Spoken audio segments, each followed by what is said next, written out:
Hey Wolfpack, and welcome back. I hope all is well, and I hope you enjoyed yesterday's livestream. I can't believe that I've been on YouTube for 3 years now, and you guys helped so much along the way. So, thank you so much.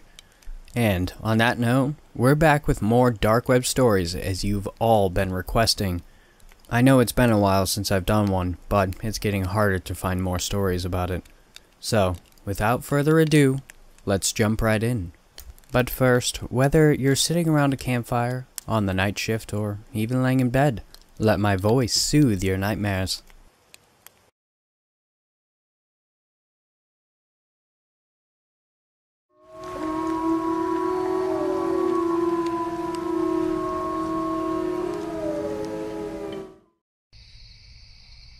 Now, before I start the story, I would like to give a shout out to Jordan Group for his book on No Sleep Tonight, Short Scary Stories on Amazon. So, go and check that out. There'll be a link down in the description below. These next 3 stories belong to him, and he is an amazing author. There hadn't been a murder in Franzburg for over 5 years. Not since Old Man Weathers killed his wife over a Monopoly match gone sour, and a marriage gone even worse. Up until last week, that was. Now, I've got 3 different files sitting on my desk, with 3 different victims. They stare up at me accusingly, saying, "Solve us." I pull up my bottle of Glenfiddich from the bottom drawer and find a halfway clean glass, blowing in it to get rid of any dead spiders or mouse turds. I fill it up a third of the way, then decide to hell with it and make it a double. The strong smell of it wakes my senses and burns my tongue a little at first, but in a good, familiar sort of way. I admire the brown liquid in the glass for a minute, and then open one of the folders and begin to leaf through it for the umpteenth time. Each murder was spaced a couple days apart, and the killer managed to sneak in and out of the victims' homes undetected. All 3 had their throats slit with a very sharp blade and were hung upside down in their respective residences. Their wrists and ankles were tied with thick, coarse rope. They had been left like that for hours, as if someone had been waiting for the blood to drain out, like cattle or pigs. But nobody knows where that blood went. How the hell does something like that happen in my little town? Something flares up in me momentarily, and I realize it's wounded pride. Someone has been to my town and has been killing my people, under my nose and without leaving a trace of evidence. Maybe you can't find the evidence because you're an amateur, a hack. Probably. I questioned a lot of people as one does. Started with those closest to the victims and worked my way outwards, trying to make connections. But murder isn't something I have a lot of experience with. Liars, though. Liars, I can tell from a mile away. When you've been a cop long enough, you pick 'em out easy enough. It's an acquired skill. The victims were young, in their 20s. People kill people they know. So, who knew all 3 victims? Who had a motive to kill them? And how did they do it without getting caught? The first question requires some digging. It means interviews with people who don't want to talk. I visit each victim's closest friends and family members. I find out that the 3 were all loners, with very few friends, at least not in real life.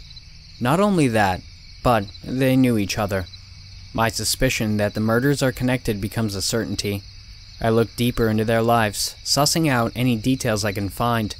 They were all gamers, professional ones apparently. Not something I had thought possible. To my surprise, when I ask about the details, the answer is always the same. Each victim was obsessed with a computer game called League of Legends. More questions led to more answers, and eventually, after a lot of puzzle pieces coming together, I figure out how the victims were all connected. It turns out they were all in a clan together, which means they played the game together as a team. Teams in League of Legends are made up of 5 members, so that leaves 2 more people out there who are either potential victims or potential murderers. I have to find the other members of the clan. The 2 are like missing pieces from a jigsaw puzzle, and without them, I can't see the whole picture, so I track them down. Sarah Green is the first. She seems pleasant enough. After inviting me inside for coffee, we talk for almost an hour, and she responds candidly with concern for her deceased friends, but gives no useful information. "Can I get another refill, detective?" she asks, after I drain my second cup of coffee. "No, that's alright. I think I've imposed on you long enough." She walks me to the door after that and says she hopes I will be able to find some answers. I thank her, still unsure of what to make of her, and move on to the next interview. Terry Wentworth is a chubby man with a ponytail and thick glasses. He has a patchy goatee which attempts unsuccessfully to hide a double chin with an unfortunate butt-looking cleft running down the center of it. I find myself trying not to look at it, as if to do so would be rude. "What can I do for you, officer?" he asks, looking annoyed. "I understand you played a game with these people?" I say, showing him pictures of the victims. He cringes slightly. "A computer game called League of Legends, is that correct?" "Yeah, so what? I played with them." Something is off already. I can tell he's more nervous and more defensive than he needs to be. But then again, some people have bad social anxiety. Maybe he's just an anxious type. "Any infighting in the clan, Terry? Problems between members?" Nope. No, I don't think so." His palms are sweating heavily, and he wipes them on his pants, leaving huge damp spots on his upper thighs. I decide to take him down to the station and make him sweat a bit more. It works. After an afternoon in the hotbox, the bastard starts talking. "Sarah, it was all her idea. I didn't even do it, it was her." This is after hours of coaxing and threatening. His shirt now completely drenched in sweat. His hair dripping like he has just stepped out of the shower. I mentioned Sarah again, saying that he was probably going to kill her next, and the guy finally cracks and turns on her. "I just found out about it and I couldn't stop her. It was already too late. Everything had already..." Whoa, slow down. Take a deep breath. Just calm down for a second and tell me what happened. You said it was her. She killed them. He takes a deep, trembling breath and goes on. "No, she wasn't capable of that, and neither was I. But we weren't going to make it anywhere in the tournaments unless she could bring on a couple new pros. Real talent, I mean, not just friends who happen to play. The two of us were top-notch, but we couldn't carry the clan anymore. We kept getting knocked out early in the big tournaments." "You mean you had them killed over a video game?" "It's not just a game. There's thousands of dollars up for grabs, man. You've got no idea. Millions if you're world class. And we could have been, if not for them. But like I said, it wasn't my idea. She set it all up. I didn't find out until later when I asked her." "Asked her what?" "Where the hell everybody was. They all just started disappearing and new players started showing up to practice. First it was Lisa, then Graham went permanently AFK. Finally she told me Wayne wasn't cutting it either, that he'd have to disappear next." "So, what did you say?" "I pretended to go along with it. That's what I do sometimes if I want to find out how far gone somebody is. I don't know if you've ever tried it, but if you ever start talking to somebody and they say something really rotten, just agree with them for a minute and see what sort of depravity their mind really contains. It's kind of astonishing. It's called Police Work 101, kid. I want to say, but don't." "Alright, I'll buy it. So, you tell her you love whatever she's doing to clean up the team. You just want in on it. You're curious and want to help. So, she tells you?" "Damn right she does. Like she's proud of herself. She found an assassin on the dark web, she tells me. Some guy who'll do it practically for free." "You have his name? A way to contact him?" I try hard to show my hand, but I'm getting excited at the prospect of catching this guy, and my questions come up a little too fast, making him bristle momentarily. "Man, I can't tell you that. If she finds out I said anything, she's coming after me next." "Listen, kid," I say, my best friendly cop impersonation. "You're doing the right thing here. Let me follow up on this, and I'll make sure she goes away for a long time, for the rest of her life. You didn't do anything you say, right? so you've got nothing to worry about. But you have to tell me the truth. Everything. Now, who is this guy? He looks at me darkly and seems to brood on the question for a while, but eventually he answers. He explains to me how to reach the assassin and how it was all arranged. Sarah is sitting in front of the computer screen with a sad look on her face. He's going to kill all of us. Who is Sarah? She looks at the blank screen, dark, empty. Him. A shiver runs down my spine, and my flesh breaks out in goose pimples. We can protect you from him, I say. But the promise rings hollow, my voice empty and false even to my own ears. No, you can't. She sighs and turns the computer on, waits for it to boot up. Within a few minutes, she is logged into the Tor browser and is into some chat room. She types something into the window and waits. I hold my breath without meaning to. Suddenly, the screen goes completely dark. The chat window disappears. Despite the heat of the day, it feels cold in the room, then freezing. I exhale and can see my breath hanging in the air. My teeth begin to clack together and chatter. Who is he? The voice is like a thunder crash coming from the computer, and I understand immediately why she was so scared. It is a wonder the speakers don't blow out. My ears are ringing, and I feel like the room is still echoing and reverberating with the sound of it. There is a presence watching us, and I can feel it. I don't know how else to explain it, but it feels like when you're walking down the street and you sense somebody watching you from behind. Have you ever felt that?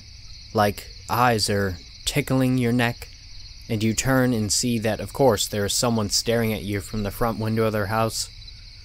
I feel that now, but all over. Like there are eyes in the walls, ceiling, and floors all watching me. My skin tingles and I shiver. That's Detective Slate, she says in a monotone betraying me immediately.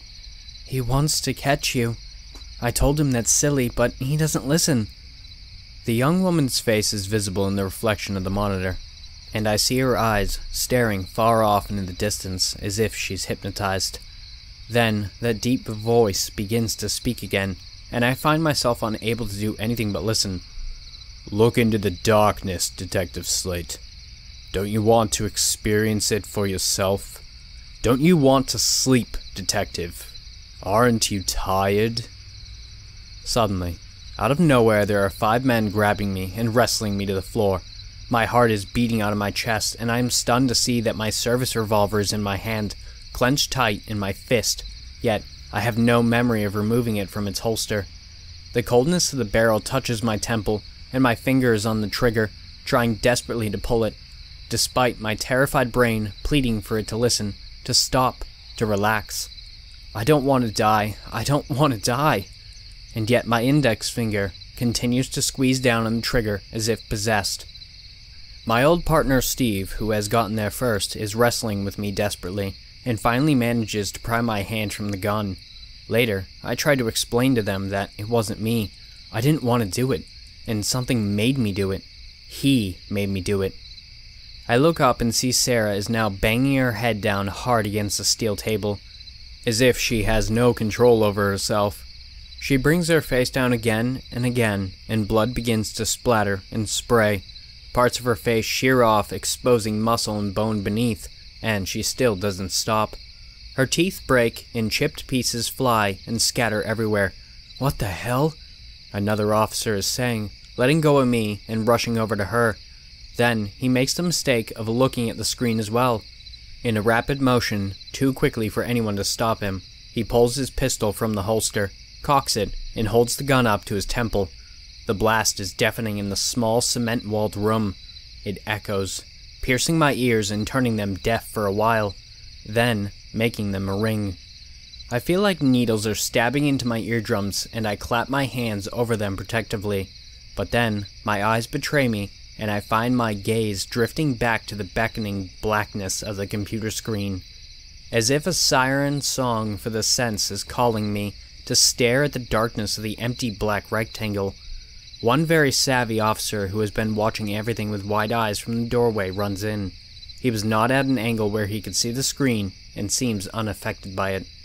He slams the laptop shut, and then picks it up and throws it hard against the floor where it breaks to pieces. Then, he brings his foot down on it, hard. He crunches it beneath his polished black shoe and looks up at a sweating, anxious face. "I'm sorry, boss," he says to me, looking worried for his job. On an ordinary day, he would have every right to be, but today is no ordinary day. I had to. Don't apologize. You just saved all our lives. Thank you. We look around the room and take in the bloodbath which surrounds us. One officer dead from a self-inflicted gunshot wound to the head. A suspect/witness dead while in our custody from repeated blunt force injuries to her face, also self-inflicted. Officers begin to crowd the room from the pit where they were stationed at their desks when the gunshots went off. People are asking 1,000 questions and I don't know what to tell them, or what I even believe myself. The captain sends me home without pay, pending an investigation. It doesn't matter how many people vouch for me, how many saw the madness for themselves. It matters how it all looks, and there's no explaining what happened to a rational person. Even I can hardly believe it, and I witnessed it myself. I tried to catch a dark web hired assassin, and discovered that he was no ordinary hired gun, no simple mercenary. The thing Sarah hired to kill her fellow clan members was something else, something we as humans don't have a word for yet, or any understanding of.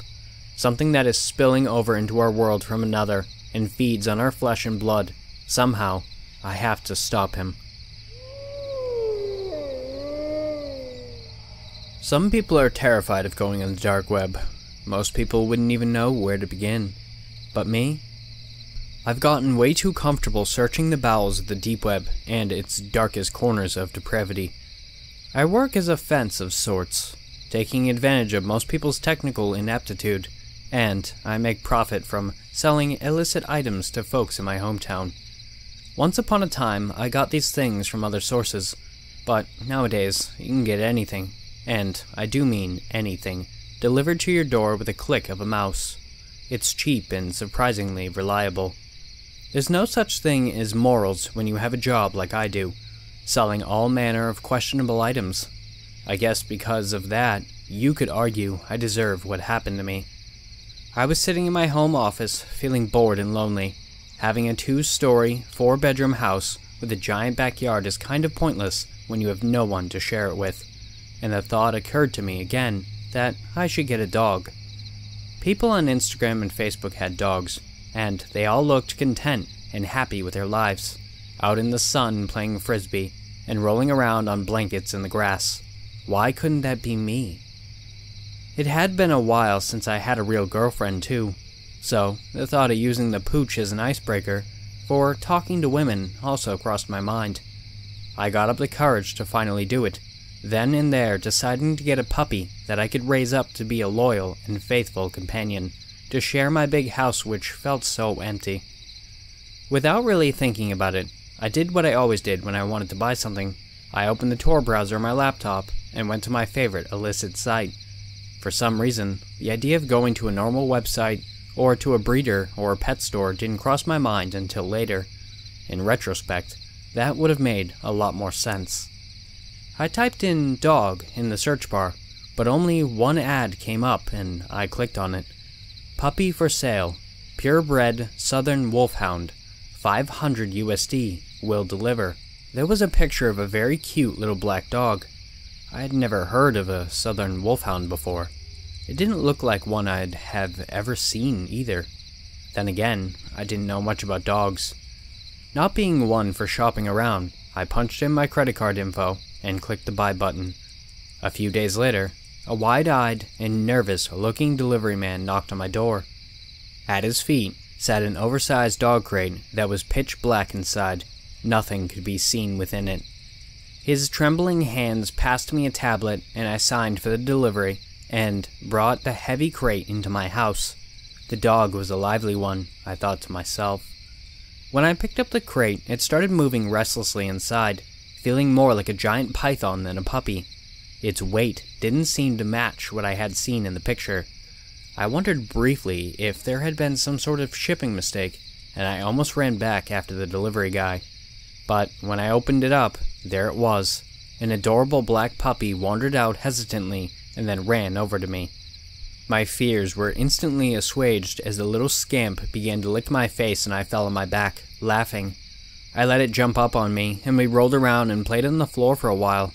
A smile stretched wide across my face, and I felt truly happy as I played with the little dog. I took the puppy around the house for a tour, showing him the upstairs first, my bedroom, and then the office. He sniffed around the guest room I never used, and another that was for storage. I showed him the basement and the little bed I had brought for him. He didn't seem particularly interested in it. The strangest thing about the puppy was his weight. He was a hefty little guy. When I tried to pick him up, he weighed a ton. It didn't make sense. The more I thought about it, the more it made me feel uncomfortable and jittery, like the dog was a hole in the universe leading to unreality, a black hole leading to some other dark place that I didn't want to see. Not trying to dwell on that too much, mostly because it made my brain feel like it was going to turn into scrambled eggs if I did. I decided to take my new puppy out for a walk at the park. I tried to put the leash on him that I had recently bought, but it never seemed to fasten quite right. It was like the collar was too small for him, but it wasn't. I could see that clearly. My mind felt fragmented and wrong as I struggled with it, seeing two realities for a split second. In one reality, I could see my puppy. The other image was like a piece of rogue glass in a shattered mirror, revealing a tremendous wolf-like hound. Its fur was missing in places, bone and exposed muscle peeking out from between its haunches and ribs. The beast's ancient, knowing face was full of sharp teeth, bared and snarling at me. Wise, experienced eyes stared through my soul, milky white with cataracts. Dirt was all over the hound and old blood like it had been digging in a graveyard. Soon, we were walking down the street to the park despite the fact I had no memory of leaving my house. The puppy was back to being a puppy, and he was off leash. I noticed, still, he seemed to be managing well enough. He was staying close by me and was quick to respond when I called to him. It was as if he was already well trained despite his young age. So, I decided to just continue on and kept walking towards the park with him. It was a Tuesday afternoon, and it was quiet outside. I didn't see anyone until we got there. Once we got to the park, I saw a few other people were out walking with their dogs in a large open space. It was a huge grassy field, and people would often let their dogs off leash, despite the official rules to the contrary. So, I didn't feel as out of the place with the pup roaming free there as I had been walking down the street with him. At first, nobody noticed us, but then the dogs picked up the puppy's scent, one by one. They perked up their ears and stood stock still, staring at us. They appeared terrified. My little pup, who I hadn't even had time to name yet, began to run towards them. I saw the stunned faces of the dog's owners. Their jaws dropped, and they looked suddenly horrified for some reason. I didn't understand it. My dog was just a little puppy. They turned and began to flee. What were they so afraid of? I wondered, chasing after the little guy. And that's when it happened again. A little piece of my life went missing. 1 second, I was there in the park running after the dog. The next, we were back home again. It was as if I had just lost a little bit of my life. It seemed like just a second before, we had been in the park, and I had been calling after my puppy as he ran away from me, chasing after him. But now we were back in my living room watching television, an old rerun of The Office on Netflix. Pulling out my cell phone, I checked the time. It was 4:30 p.m. More than 2 hours had passed. I looked down to see the puppy was at my feet, sleeping soundly. At least he was safe. But it didn't make the blackout I had just experienced feel any better. "What happened, boy?" I asked the dog, as if he would be able to tell me. He just kept snoring, and I noticed there was blood on his paw and on his face. Feeling more scared than I had been in a long time, I tried to recall what had happened. Nothing came back to me, though, no matter how hard I searched my memories. This had never happened before, and it really frightened me. I hoped my memories would come back to me, but they never did. Worse yet, over the following weeks, it happened again and again. The blackouts. Every time I left the house with the dog, my life would seem to disappear. Time would disappear. I would step out of the door, then find myself immediately back inside with hours missing from my day. The blank periods would get longer and longer, and after a couple weeks, I was up to missing 8-hour chunks from my life, which I could remember no details from.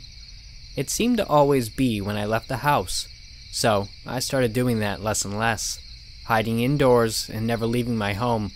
I ordered my groceries for delivery and became a hermit. The puppy seemed content though, and he was growing at a rapid pace. Despite the fact that we spent all hours together, even I could notice the changes. Overnight, he seemed to sprout out a couple of inches, and every morning I would see he was bigger than before. When I looked at the dog, every worry I had about the missing fragments of my life disappeared. Only the puppy mattered. He was what was important. The warmth I felt when I was holding him, and how he looked at me like I was the only thing that mattered to him as well. Eventually, my friends started to get concerned about me. My old buddy Tom called, saying he hadn't seen me in a while. I told him I was fine, I just didn't want to leave the house because I had a new puppy. Telling him the truth didn't occur to me. Maybe I should have. Maybe I could have prevented what happened next. I didn't ask Tom to come over, he just stopped by one evening a day or two after our phone call. We were such good friends that he didn't even wait for me to answer after knocking on the door. He just walked in. The dog had grown considerably by that point. He stood up at attention when Tom walked in, and the wolfhound immediately bolted for the front door. My old friend was halfway through saying hello before he began to scream. Again, the world fragmented and split, and I saw two versions of my dog. One of them was the cute little guy I knew and loved, and the other was the decaying graveyard hellhound I had glimpsed before. Massive and mangy, missing bits of flesh and fur, and eager to attack. Before Tom had the chance to run, my dog was on him. The hellhound was on him. He jumped up on him, knocking him to the ground. Quickly, he was at his neck with his paws and ripped the flesh from his face while he screamed and clawed at the door, trying to escape. I ran over to pull the dog off my old friend. When I reached out to grab him, to try to stop him as if he tore a muscle from bone and gouged out Tom's eyes with his teeth, he snapped at me. The sharp teeth scraped off my fingers, and I looked down horrified to see a glimpse of my own shiny white phalanges staring back at me, hair-covered knuckle flesh dangling limply from the exposed bone. I recoiled from him, screaming, and ran. Tom was already dead by the time I got upstairs. His screams cut short as the evil wolf ripped out his larynx. Slamming the door to my office shut behind me, I locked it. I'm back in my office where all this started.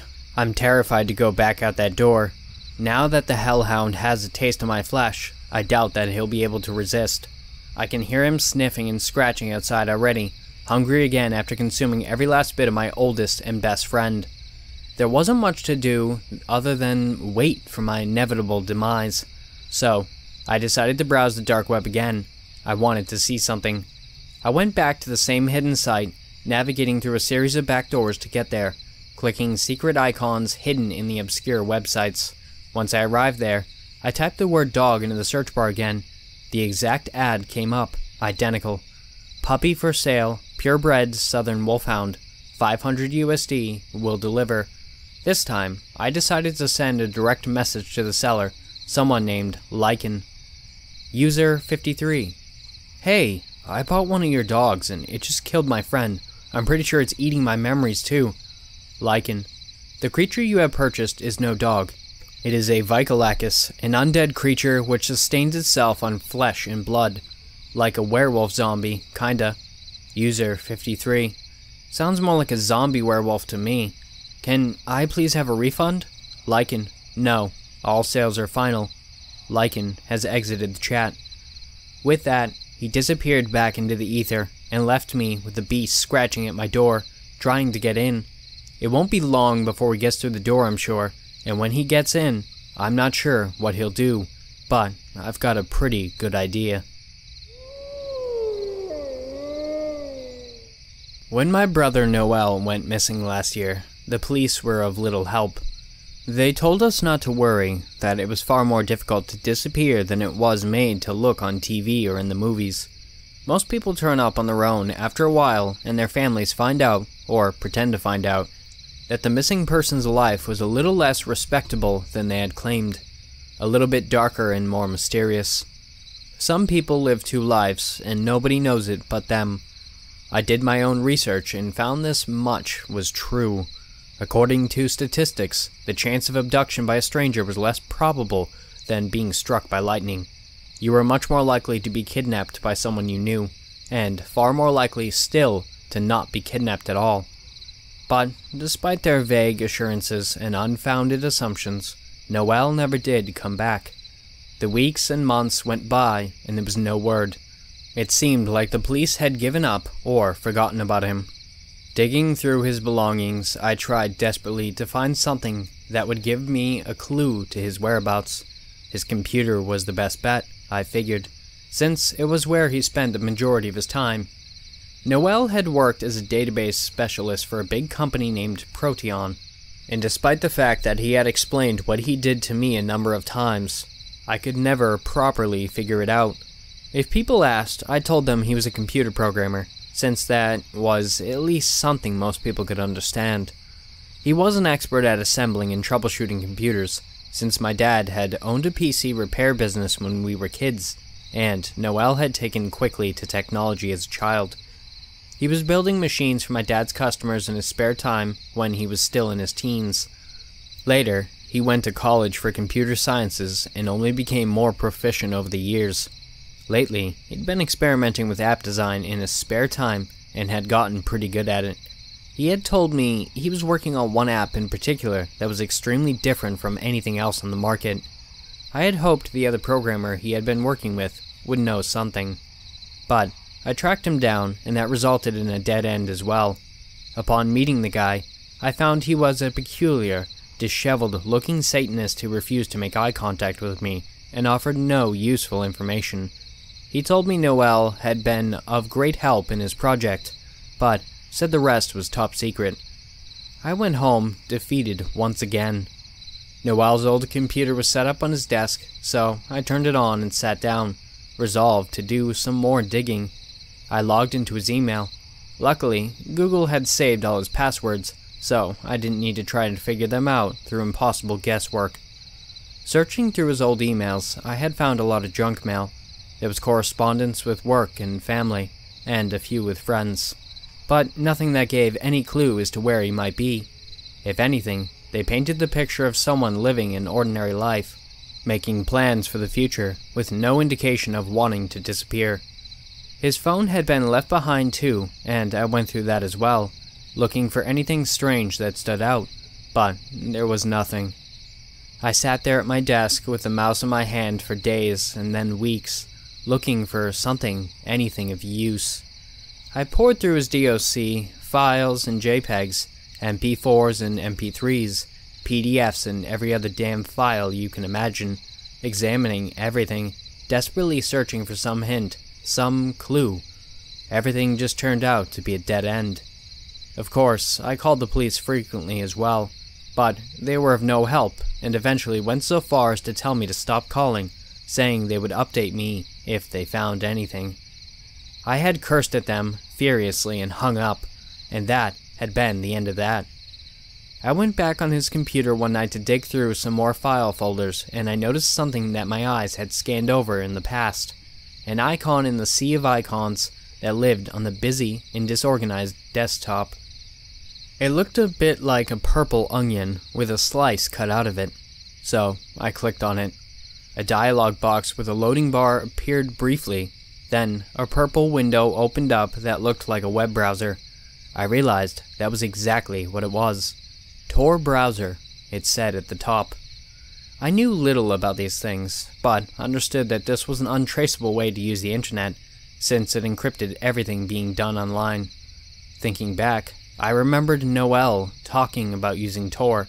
He said it was much safer and couldn't be traced. But why would he care about being traced? I had thought all the time. Maybe there was a good reason after all. Suddenly, my cell phone chimed and I went over to it quickly and looked at the messages. It was a URL. Another text came through. This one was a typed message from someone. Enter the URL on Tor. Another ding. Another message. Tell no one about this. If you contact anybody, I'm gone. I'm your only chance at finding him. I looked at Noel's computer. That was when I noticed the little lens at the top of his monitor was the built-in webcam. The red light was on next to it, indicating it was recording. Someone was watching me. And they could see what I was doing on the computer as well. I was sure of it. I texted back, doing it now. After typing in the URL exactly as instructed, the screen turned into a login for a website of some kind. I received another text. Password for his favorite movie. You have 2 minutes. I didn't need 2 minutes for that, at least, since I knew it was Fight Club, as it had been since the movie had been released. My hands were shaking as I typed the password into the box. I was beginning to feel very concerned, but also a bit hopeful at this sudden turn of events. A chat window opened up and a message promptly appeared from someone named Shadowcat. Shadowcat, you're his brother, I take it? I typed back a response quickly, afraid of losing whoever this was. It felt like they could disappear at any second, back into the ether, and I would never find them again. Mark. Yes. Do you know where he is? Shadowcat. Yes.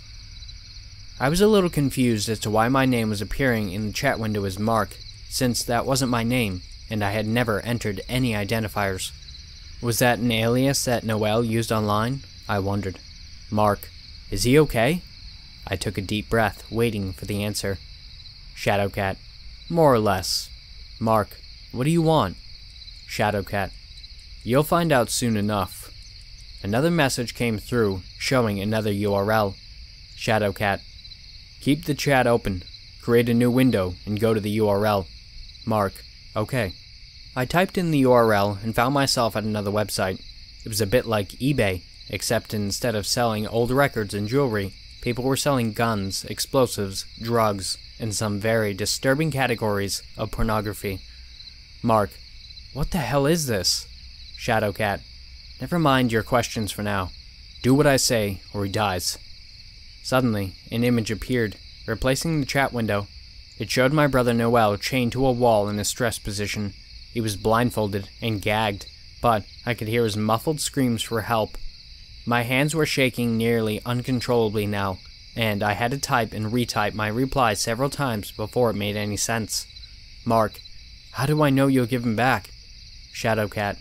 Trust me or don't. The choice is yours. If you refuse, he dies. If you do what I say, I will give him back to you unharmed. It seemed there was no other option. I felt trapped and hopeless, depressed in the horrible situation I had found myself in. If I called the police, he would see me do it on the webcam. If I said no, he would kill Noel. Shadowcat. You have 10 seconds to decide. A counter began on the screen. 10, 9, 8, 7, 6, 5, 4. Mark. Okay! Shadowcat. Good. Here's your shopping list. Get everything on it. A long list of items was included next, and my eyes widened further as I read through it. Mark. What the hell is this all for? What are you planning to do? The chat window closed suddenly. I was left alone in my living room, my heart beating fast and hard in my chest. Only the other website remained now, the one with black market guns and explosives and everything else illegal that you could have delivered to your doorstep. I debated calling the police again, telling them these new developments, or even going to the police station. But what if the kidnapper found out? He obviously had ways to spy on me. Probably you'll say I'm an idiot for what I did next, but I really wanted to get my brother back. So, I filled the online shopping cart with the requested illicit items and entered my credit card information, cringing as I hit enter. I guessed I would have to cancel my credit card, since I don't trust the vendors one bit. But at least that part was done. The package arrived in the mail surprisingly quickly. As soon as I had brought it inside, I got another text. It invited me to another chat on Tor, where I was given a physical address. They said to meet them there with the package, and they would give me my brother back. I was telling no one where I was going. It was dark by the time I arrived at the old warehouse in the industrial section of town. The place was abandoned, and there were no lights to illuminate the parking lot as I pulled in. My trunk had some cargo in it that would surely get me a couple of decades in prison, if not more. Terrified, I sat in my car, still gripping the steering wheel tightly with both hands despite the car being turned off. I had no idea what was going to happen next. My cell phone chimed, and I nearly jumped out of my skin. It was another text. Come inside through the east door. I did a bit of quick geography to determine which way I was facing, and decided that was the door I was looking at, right in front of me. Taking a deep breath, I got out of the car. I popped the trunk and grabbed the duffel bag I had brought with the illicit items packed inside. The gravel crunched beneath my feet as I made my way across the parking lot. My hands shook as I reached out and grasped the doorknob, turned it, and went into the dark, carnivorous space inside the warehouse. As difficult as it was to see outside, it was even darker in there. Taking a few more frightened steps forward, I found my eyes did not adjust to the darkness. The door clanged shut behind me, and I jumped, feeling my heart skip a beat. "Hello?" My voice echoed back at me. "Did you bring everything?" I jumped, startled when I heard the voice. It was raspy and high-pitched and made the hair stand up on the back of my neck at the sound of it, like fingernails across a chalkboard. Yes? Good. Bring it this way." Terrified, I stepped forward into the pitch blackness. Unsure if I would run into something, I moved slowly and deliberately, hoping not to hurt myself. "He's got it for us. He has it all. Yes." Suddenly, I realized there was not just one voice speaking, but many. They were all around me, surrounding me in the darkness. I felt their movements in the air around me and heard sounds like the wind blowing during a thunderstorm. "Poisons, acids, knives, explosives," boomed a voice in the corner. "Guns and bullets and snake venom." I heard them moving closer now, inching towards me. Their voices were in my ears as I backed away. "Where's my brother? Show him to me or you get nothing!" I was terrified, but determined to get Noel back, come hell or high water. "Or maybe we'll keep you as well, little brother. Maybe someone will want you back badly enough to bring us more offerings, more dark treasures." I could feel them very close now, could hear their breathing and feel their proximity to me, causing my skin to break out in goosebumps. My mind raced, desperate to think of what I could do to get out. These creatures, these demons, whatever they were, had no intention of letting me leave. I had a sudden brainstorm. I reached into my pocket and pulled out my cell phone. Quickly, I hit the button for the flashlight icon. If there was anything these creatures would be affected by, I guess by their choice of habit, it would be light. "These are demons born of darkness," my lizard brain whispered. "They are not accustomed to anything but blackness." The white light cut through the darkness like a knife. "Hi!" I heard screams and saw a brief haze of smoke appear.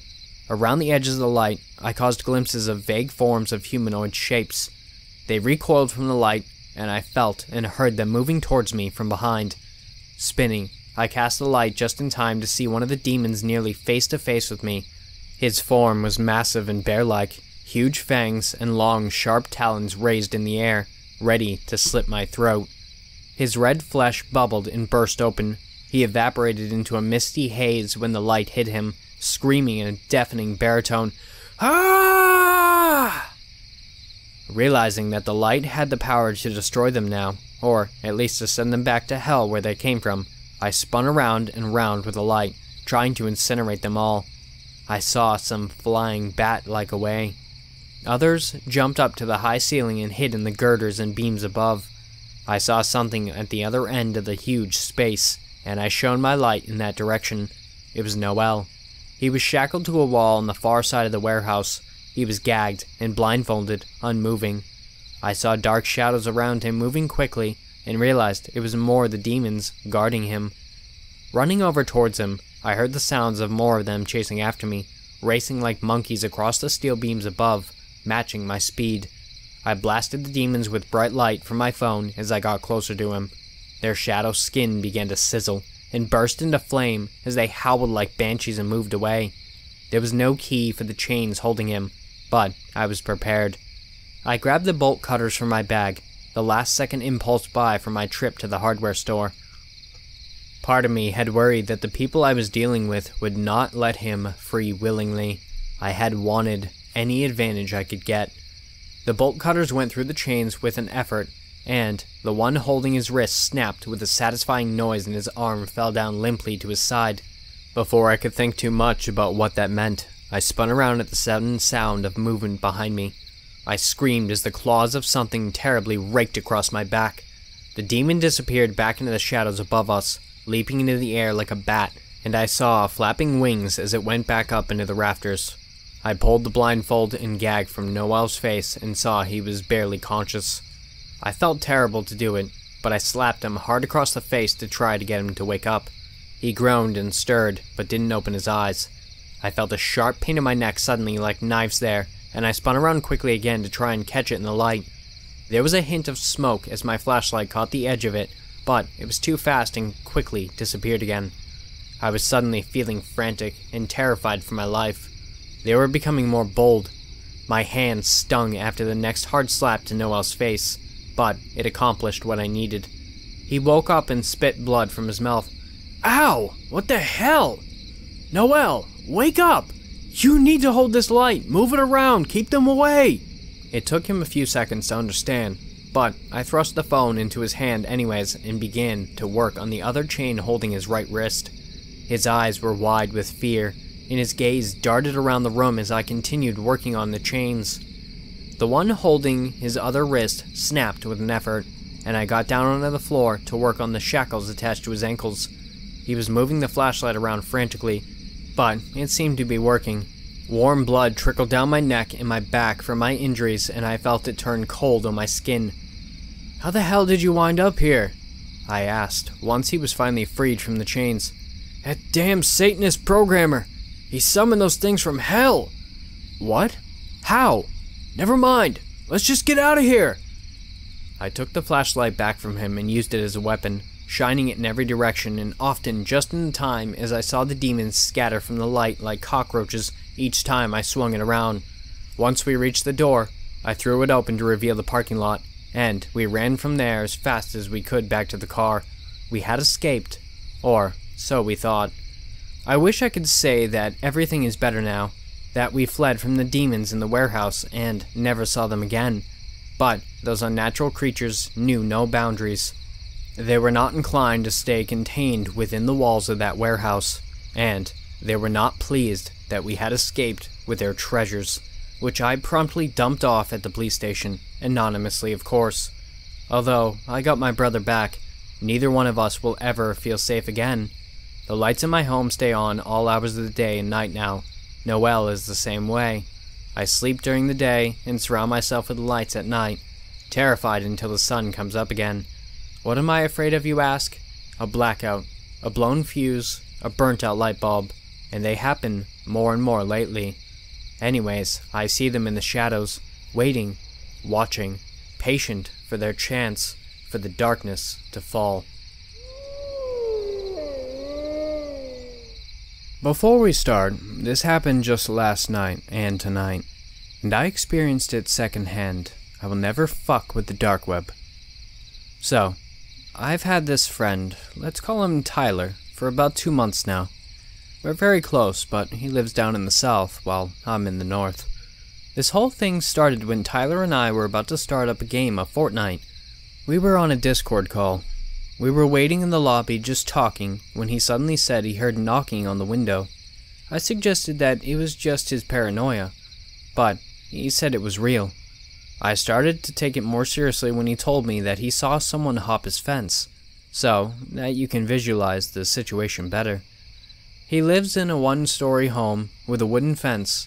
To get to his window, you'd have to go past the fence, over their boat, past the bathroom, and the other bedroom window. Now, this happened at around 1 a.m. His siblings were all asleep, but his parents weren't. He said he'd go and tell them. He was gone for about 5 minutes, but it was definitely the longest and scariest of my life. About 2 or 3 times, while I was waiting, I heard loud and aggressive knocking at the window. I was shaking and terrified for Tyler. He came back and told me the police were called, and I told him what I heard. The police came and the guy got away. I stayed in the call with Tyler until he decided to go to bed. The police had questioned him about it, and he didn't mention me, so I wasn't questioned. The next day, today, we were doing the same thing, in the Fortnite lobby just talking. He said he'd be right back and would go grab a soda.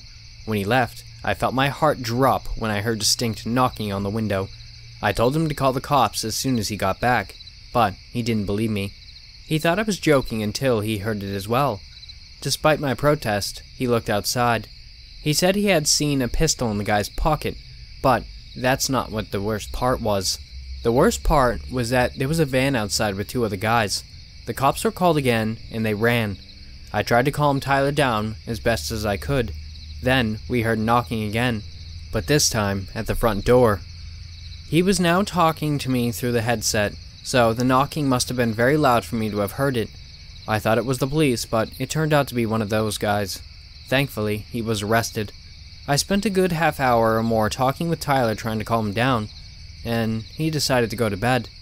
5 minutes later, he called me, telling me that they were all caught. What he said next still haunts me. He said that the guys confessed. They were deep web hackers who the police had been after for a while. They had gotten into Tyler's computer from an unknown URL that his friend sent him. Tyler was their first victim. They were going to kill him. It shakes me every time I think of it, and I can't sleep.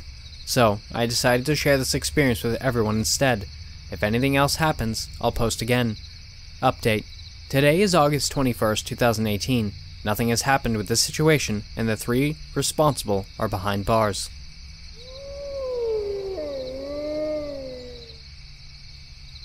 Before I tell you how to get to the edge of the internet, I should tell you what it is first. It's easiest to think of the internet as a map of a city, laid out on a table. In the center you have the busiest locations, Twitter, Facebook, Reddit, YouTube, all those are large things. This place is simply called the city.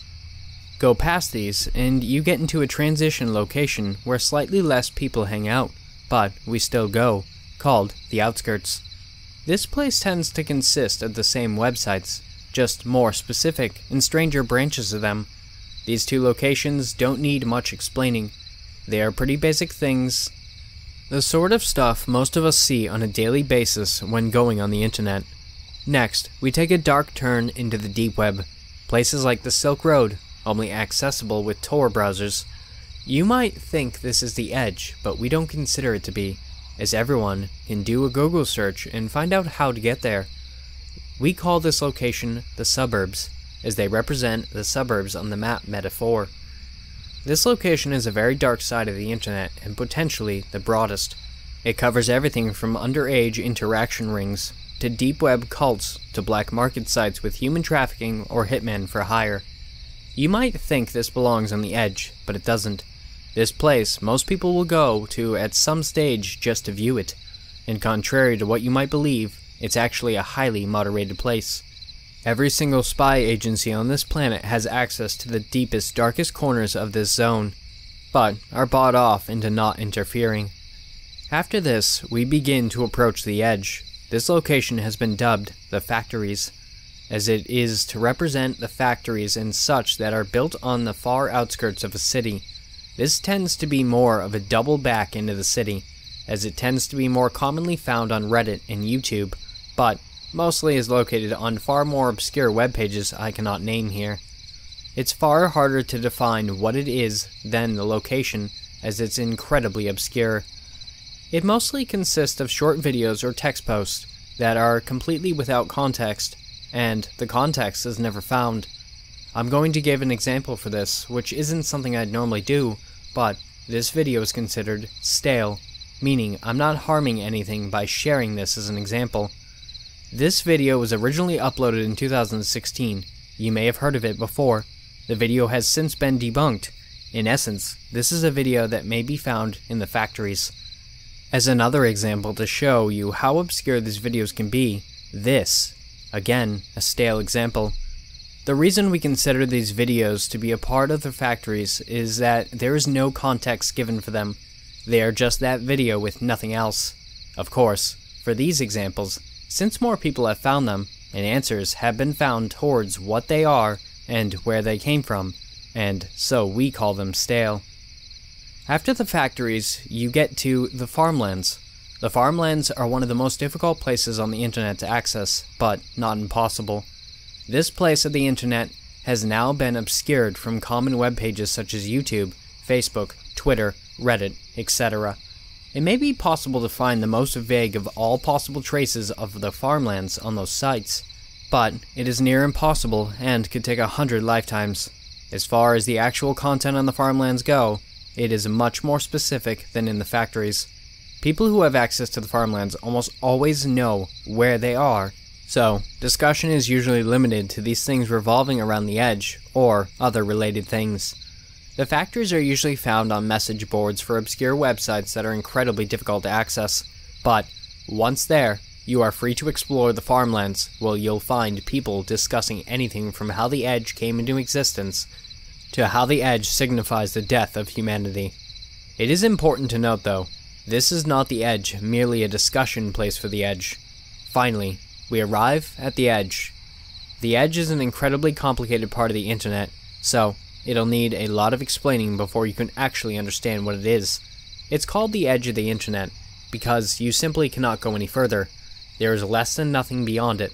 If you attempt to go further, you will find something that is more barren than the void. A location so complicated and impossible for us to comprehend that, to step foot in it, a human's primitive mind would perceive it as so empty that there isn't even nothing there. When you imagine a map, you probably imagine just the edges suddenly cutting off. But the for-internet it is more as if it is placed on a disk world, and the edges fall off into the void. And if you try to go past this edge into the void, well, you'll see later. Concerning what content is actually on the edge, it's something very hard to explain. To understand what it is, you need to understand that the internet is not mankind's greatest invention, but its darkest discovery. The internet has existed since well before the universe. It used to be something like an ethereal plane, where great creatures would roam living in peace for billions of years. The internet and the universe coexisted in this space, connecting with one another but never touching, until humans appeared. The gods of the internet wanted to connect with humanity, as it was the first intelligent life they had ever met other than themselves. So, they sent pieces of themselves down to Earth. We saw these beings for what they were, gods. Gods who would cure disease, stop floods and disasters with a wave of their hand, and bring total bliss to mankind. But of course, we are only human, and did what humans do best. We tried to overthrow the gods and failed disastrously. The gods left this earth and vowed never to return, and so slowly over time, we forgot they existed, and they were either forgotten from history, or turned into humanity's ancient gods as we know today, such as Zeus or Jesus. Thousands of years later, the internet was invented, and of course, by invented, I mean a way to connect with it was invented. Originally, we kept the internet a secret. We didn't want the public to know about it, until somehow it got out. To mask what it was, we had to lie, saying that we invented it as a means of communicating with one another while on opposite sides of the earth. We invented the map system to keep track of it all, created larger websites to distract from the darker ones, creating dark ones filled with evil to distract from the edge, creating the factories to distract from the farmlands. You get the picture. So, right now you might be thinking, why do we even need to hide this? Weren't the gods benevolent? And yes, that's exactly right. The gods were benevolent. You see, kicking them out of our world and trying to take over theirs after they simply tried to help us didn't exactly please them. After we first discovered how to access the internet, we made contact with the gods, and realized we must contain them. Thankfully though, this time since we had an understanding of what the internet was, we could hold our own against them and use coding and our technology to hold them at bay, but could do no more than that. We managed to isolate them from our section of the internet and keep them locked in theirs. As the internet leaked to the public, we had to create more and more protection for ourselves, and these create all the barriers we have today. So, in essence, when looking at a map, the edge is somewhere you can talk to gods and beings older than the universe itself, a truly ancient location. Before I tell you how to access the Edge, you need to know it will come at a cost that only very, very few are willing to pay, and if I had to kill 1,000 innocent souls just to remove that weight from my soul, I would do it in a heartbeat. When you get to the Edge, you will meet the gods of the internet, ethereal beings beyond the comprehension of humankind. At first, they're just going to watch you, usually through something such as a chat room or a forum, where they will initiate conversation with you, and you will instantly know that they are watching you. Sometimes, though, they may be much more direct, sending you a video file that is somehow a live recording of themselves, or, if you're really unlucky, show you an image that will put you inside the internet, right on the Edge. For me, I suffered the worst of the three options. I had gotten to the Edge, then clicked a link and saw a series of flashing images and went into a seizure despite not having any major medical problems. I woke up soon after though, and found myself standing on a small rock isolated in a giant lake, and, just a few feet in front of me, a waterfall that seemed to drop off into the void. I looked up and saw a giant wall lining the lake, only it wasn't a wall. There was nothing there, but every memory I had ever had was there, and every memory I could have had, if I made different life choices, was there as well. Every single branch of my life that I never walked down was there, despite it being something so empty. I felt as if my organs were being eaten from the inside out, as if the devil was inside me and trying to hollow out my skin to use my body to torture my own brain with. It was as if I no longer even had a soul. All this I felt within a second, and I tore my vision away from the wall within the same second. It was far too painful to look at. Suddenly, a voice rang through my skull. "Hello, M." For clarification, M is not my name, just what I will be referring to myself as. It said it wasn't male or female, but it also wasn't neither, and neither was it human or artificial. It was something impossible that came from everywhere and nowhere at once. "What? Who's there? Where are you? Where am I? What's going on?" I said in a panic. Like nothing I had ever felt before, but my body remained calm. I knew I should be shaking beyond imagination right now, but my body stood valiantly, as if I was just standing up for no reason. "You've reached the Edge, M. This is where you have spent your lifetime trying to reach," it responded. I did it?" I asked, my voice quivering. "Yes, M, you did it." I almost laughed from happiness at this. After decades of searching, I finally did it. "How do you know my name?" I asked, starting to think about what actually getting here meant. "I know everything about you. I see into your soul, I feel the blood in your veins and the organs in your body. I taste the electrical signals in your brain and hear all that you see. I am now you, M, and know secrets about you that you won't even learn until long after your life is over." This chilled me to my core, as you could imagine, but thankfully it still remained as regular human emotions we all feel. "M, I can help you. I can lead you through your ideal life. I could create you a universe filled with absolute bliss in a heartbeat, if you choose to let me." It took a long time before I was able to reply to this, and thought for what could have been seconds or hours for all I know. But eventually, I found that somehow the absence of everything and the silence became too loud as I just shouted out, "Why would you do that for me?" "Because, M, I have my own plans. I will do all that you could ever imagine and more for you if you help me with mine." "What plans are those?" I asked with fear in my voice. "I wish to reach your Earth and to show all people of it the truth." "What truth is that?" I asked the being. "The truth of the internet and the pain they have put us through." "If I accept this offer, what would happen to my people?" "I have already told you. They would see the truth." "Show me the truth first," I demanded of the being. "You will regret that," the voice said in the same plain voice. "Then it should not be shown to the people of Earth." "It is vital they know the truth." "Before I even consider that, I must see it for myself," I angrily said to the being. almost as if I was going to spit on it and walk away. "Very well then, but I have warned you." Demanding to see the truth was the greatest mistake of my life. I saw every single horrible event that has happened in history, all the pain of anyone who has ever been hurt. I felt the combined hunger of every person who has starved to death, and felt the flesh on my bones wither away along with it. I looked at my arms and saw the flesh turning into mush and rotting away, maggots crawling out of the wounds and insects feasting on my rotten core, but no matter how much flesh I lost, there was always more. I felt the insanity of a man left in solitary confinement for 1,000 lifetimes. I felt his insanity, I felt his pain, his hunger, I felt his deepest desires.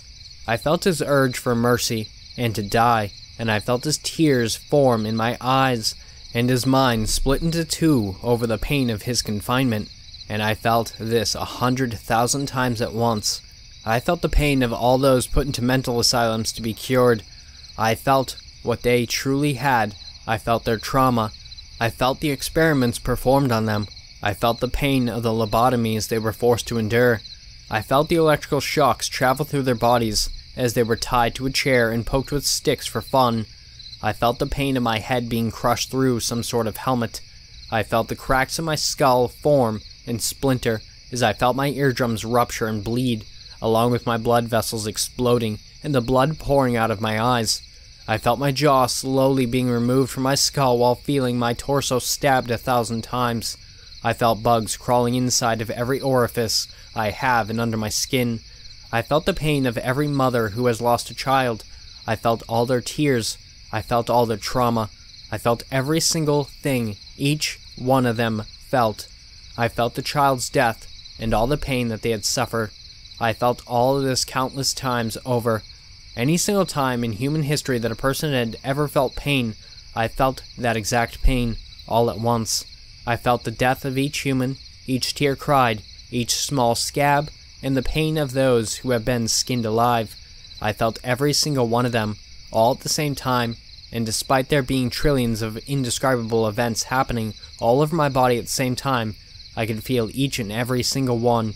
I could recognize if the pain was that of the greatest pain ever felt by a human, ever. Every single part of it I knew, and I knew exactly who it happened to. I knew when it happened. I even felt the pain of those who didn't even remember it. I felt it all, physical or mental, it all burnt the same, and then it stopped. Instantly all the pain cut out. I was back outside the internet, in my normal desk chair. My sister was shaking me, asking if I was okay. She said I was screaming and convulsing like something out of a horror movie. I told her it was just a really bad nightmare, which to me was believable, since I'd often had similar events before in the past, but I could tell by the look in her eyes that she didn't quite buy it. I eventually got her to leave and checked my computer. There was a message on it. "Thank you for visiting the internet. If you would like to reconsider our offer, simply return to the Edge." I think the only reason I wasn't in such a state of trauma that I couldn't function was because the events I felt were not felt on Earth. I felt as though, had I felt them here, I would be dead before the feelings even started. But I still have the memory of every single thing I felt as clearly as the moment I was feeling it. But, as I said, I would tell you how to access the Edge. The first step is to believe in the Edge. So, if you want to find it, you'll have to believe that everything I have told you is real, and if you wish to continue, you deserve it. For good or bad reasons, though, I cannot decide. So, how do you get there? I'm going to take you through the easiest route to the Edge. It is not the fastest way there, but the easiest. The first step is to open YouTube and click a video in your recommendation box. You cannot search for a video. If you do, it will not work. If you have already seen the video before, or not as irrelevant, you can click on any video. If you want the purely fastest way to get to the Edge, pick the video that has the lowest view count, although doing this may lower your chance of accessing the Edge. Once you click the video, watch it in its entirety. Do not read the description. This will invalidate the attempt. Once the video is completed, click on a video in the sidebar with a lower view count. If there is none, just simply pick the lowest view count. While doing this, it's critical that you don't scroll down to try and find any more videos. It must be one already available on the sidebar. You can zoom out, however, to increase the chance of finding a good video. You'll also need to be using either a laptop or a desktop. With a laptop, you have a higher chance of success. Make sure you are connected to your home internet. If you live at a university or somewhere with shared Wi-Fi, this will not affect it. Use whatever browser you use regularly. Do not use a Tor browser. Even if it's your regular one for whatever reason, you should keep all your regular computer apps running and not shut anything down. However, make sure that you only have one internet tab open. Next, repeat the same steps. Watch the full videos. Don't read the description and select the next video. Keep doing this until you eventually find a video with 0 views. For this step, doing anything of the following will invalidate the attempt to access the edge: commenting, liking or disliking, switching to another tab, subscribing to the channel, reading the description, pausing the video for more than 3 times, sending the video to anyone else, being with another person while watching the video, use an alternate account. You must use your main account, using mobile data or internet that you do not use at your home. Just for clarification, some things that are safe to do: leave your computer to either get food or to use the bathroom. Leaving for any other reason may invalidate the attempt. Look away from the screen. Use headphones or listen without. Volume must be on though. Have animals with you. Communicate with another person via text, as long as you do not tell them about the video. Make sure you follow the steps exactly as I said, without breaking any of the rules. If you do, you will have to restart from the very beginning. Once you locate a video with 0 views, make sure it's not just a child playing on YouTube or something similar. It must be a video without any context or background information. That could have been sourced from anywhere. It could be some proper production made in the 1960s or a random short video produced 2 days ago. Anything will work as long as there is no context on the video. If the video appears to have all these criteria met, check the comments. The video should have 0 comments as it has no views, but it is still important to check this. If there are no comments, then, and only then, may you read the description. If you're lucky, the video description will be empty. If you're unlucky, the description will be filled with information. If the description is empty, you will hopefully have another 0 views video in the sidebar. If so, click on that. If the description is filled then, well, it's rather complicated, so for simplicity, I'm going to divide it into different events, including the comments. There are 10 common pathways for this to go, so I'll just put the simple versions all below. Event 1. There's no comments, proceed normally. Event 2. There is troll comments saying something stupid, mocking the video, or saying something off topic, proceed normally. Event 3. There is a comment asking what is this, or something similar, proceed normally. Event 4. There are over 3 comments of any description, you must restart. Event 5. There is someone providing context for what the video is, you must restart. Event 6. There is someone claiming to be a person in the video, other than the original poster of the video, you must restart. Event 7. There is a description providing full context for the video, you must restart. Event 8. There's a link in the description, do not click it yet. If you do, you will have to restart. Event 9. The description contains information about what happens in the video, but not where it is from or background context. Continue as normal. Event 10. The description is written in a foreign language. Have a friend translate it. Do not put it through any online translator. If you fall into the category of the description was empty, so I clicked a new video with 0 views, follow the same steps. Check comments, check description, repeat if empty. Eventually, you will get to one of 2 options: a video with a description containing something normal writing, or containing a link. First, we have situation A, where the description does not contain a link. In this situation first, take the title of the video and paste it into a new tab on Google. Do not close the tab with the video, or you will have to restart. Click on every single link that comes up for the search results. You can do this in the same tab and return to the search page, or simply open a new tab. This does not affect anything. For every link read, the article that comes up in its entirety, it is not required to read any ads or information not pertinent to the article. If the article is able to provide context on what the video is, where it came from, what it depicts, or is about the mystery of the video, you must restart. If the article contains anything related to the video really, you're going to have to restart. Once you check every single article that comes up for the title of the video, next, enter a brief summary of the video's events in your browser and do the same thing. If you find results relating to the video, you must restart. If you do not, then reword what happens in the video and search again. You must repeat this at a minimum of 3 times. However, I recommend at least 6 to 7 times. Once you are sure that you cannot find any information regarding what the video is, download the video and then upload it to YouTube. You must use your regular Google account for this. If you use another, you will have to restart. When you upload the video to YouTube, place any link in the description. Do not contain any other information in the description, and the link can be to any website, even if it is something you can't access normally. Just a link that would work for a standard web browser. Once the video is uploaded, now simply open the link. Now for the secondary viable category, where you find a link in the description of another video without any comments, any views, or anything else in the description. First, follow the previous steps of Googling the video title, what happens in it, etc. Do the same level of research, the same rules apply, and if there is any information about it on the internet anywhere, you will have to restart.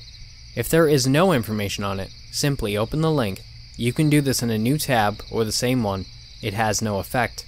Now, regardless of whether you found the link in the description or had to upload the video, you should be on the website titled The Edge, with that exact spelling. If anything is slightly different, close the tab immediately and do not click on that link again, or you will suffer something worse than my experience. If you do arrive on this fake website, you'll have to start again. If this does happen though, you're now free to explore the webpage. You've made it to the farmlands. You might think that it sounds like a simple process to access it, but it can take years to access once through this method. Finding a video with 0 views through simple navigation from the recommendation box isn't a super hard task, but this video must not have any information relevant to it. It must be a complete mystery, and even if a single person commented on a post 17 years ago mentioning it, you won't be able to use it as an access point. And finding something on the internet which no person has ever mentioned before in this history of existence within mankind is no easy task. And the more people who try to access the Edge, the harder it gets. But congratulations, you managed to make it to the farmlands. Before I can tell you what you can do there are a few things you should know. First thing is that it changes every time someone loads it, and the only thing that remains consistent is that in the top left there will be words saying The Edge. They must be exactly like this. They may be on separate lines, but they will always be in the upper left-hand corner, and always spelt exactly like that, including capitals and full stops. If anything is slightly different, close the tab straight away, and do not look at anything on the website, or, by the Lord's name, you will regret it to the end of time and beyond. Second thing is that there are extremely strict rules on the Edge, all of which can be contained under 3 rules. 1. Do not tell anyone about the Edge or how to get to it. If you are asked about it, do not answer and destroy your computer instantly. 2. Do not attempt to reach the true Edge unless you have been granted unanimous permission. 3. Do not record, screenshot, or in any document any evidence of the Edge's existence. I once knew someone who broke Rule 2. Let's just say that now, they legally never existed. The third thing you need to know about the website is that the people on there are more like a single organism. We don't share a hive mind or anything, however, we do think the same, act the same, and we are in essence clones of another in different skins who work together to protect the Edge. And trust me, you don't want to know what happens if you disagree with us. Those are all the major things you need to know about the Edge. Though, of course, there is more, but you'll learn all that along your journey through it. You are now free to roam the website as you please. Since it changes constantly, I can't tell you how to navigate the site, but what I can tell you is that it's very small. Typically, its presence itself with nothing more than create account, chat rooms, log out, and forums buttons. If you click the log out button, you'll be locked from the Edge forever, and never able to access it again. Clicking the Create Account button will usually show an error. You'll already have an account. Message or something similar, the forums button typically pretty empty. There are functional forums, but most people are far too scared to use it in fear of violating Rule 3. So, the final button is chat rooms. When you'll click on this, you'll be taken to the chat rooms, where it's as simple as it sounds. Anyone with an account, which is everyone, can interact freely and start a conversation. One thing that is consistent about this part of the site is that you will never see messages posted. You'll see a box where they should appear and a spot for you to type. You'll see a bar of online and offline members that is empty, and you'll see an empty square for that title. This is a security measure. If anyone in the real world happens to be looking at you while you're in the chat rooms without you knowing, they won't see anything. They'll just think you're a weirdo staring at an empty screen. Any messages sent, you won't see them in your head either. You'll simply know. You'll simply know who is online. You'll know who sent that message. You'll know all the information you need. My advice here is simply to start chatting. I'm assuming if you've made it this far, you're determined to get to the edge and witness it for yourself. So, the only way to do this is to engage. Share theories about what you think the edge is, its origins, and why it's there. Who do you think the ancient gods are, and what the ethereal plane of the internet used to be like? Over time, you'll slowly be welcomed, but be warned, this comes at a price. You will turn into one of us. You will begin to think the same, feel the same, and be identical to us in every way except your body. And one day, after many years, you'll be granted access to the edge. Of course, at any time you could just go and click on the access point to the edge. It will present itself to you when it believes you want to access it, and we would be powerless to stop you. But the moment you return from the edge, you'll find 500 men surrounding your house, and within minutes, you won't exist anymore, and no one will ever know you did. So, now that you know how to access the edge of the internet, you're probably thinking, wait, why would they be telling the entire internet about this? And well, the truth is I'm not. Every other person reading this story is reading about a woman who became pregnant with something inhuman. But you are reading this in its true form, because even though I don't quite know your name yet, I need you to come with us. To come to the edge. We know the ancient gods are about to break through and put every human on Earth through pain so unimaginable that it could not even be wished upon the worst sadist to ever exist. And we know that when the ancient gods last graced this Earth, that they left a part of themselves on it, to act as a spy, so that when they would return one day, they would know the ins and outs of Earth, and know how to defeat humanity in a single flick of their wrist. We can only hope that you have learned what humanity is, and being a human for centuries on end has taught you that we do not deserve the pain the ancient gods bring to us. May you have mercy on us all, as the fate of our eternal existence depends on you. Thanks for listening, Wolfpack. If you want to submit your own story, the links for my email and subreddit will be down below. I've also created a Discord, so if you want to join that, the link will be in the description down below as well. Don't forget to like, share, and subscribe. And with that said, have beautiful nightmares, and I will see you next time.